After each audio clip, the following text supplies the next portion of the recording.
Arestado ang isang 55 anyos na lalaki na top 4 regional most wanted person na may kasong 14 counts ng qualified rape of a minor sa operasyon ng pulisya sa Bani, Pangasinan nitong ikapito ng Marso taong kasalukuyan. Kinilala ng mga otoridad ang naarestong suspect na si alias June, 55 anyos.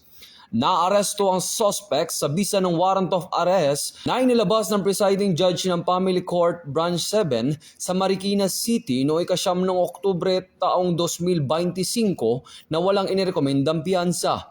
Ayon kay Chief PNP Police General Jose Melencio Nartates Jr., patunay ang pagkakaaresto sa patuloy na pagsisikap ng PNP na tugisin ang mga wanted person na sangkot sa mabibigat na krimen lalo na kung ang biktima ay menor de edad. Ito ang bagong PNP para sa bagong Pilipinas.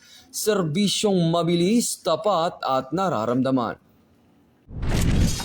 Mula dito sa National Headquarters ng Philippine National Police, ako ang inyong PNN correspondent, Patrolman Edwin Baris, alagad ng batas, taga-taguyod ng Balitang Pulis.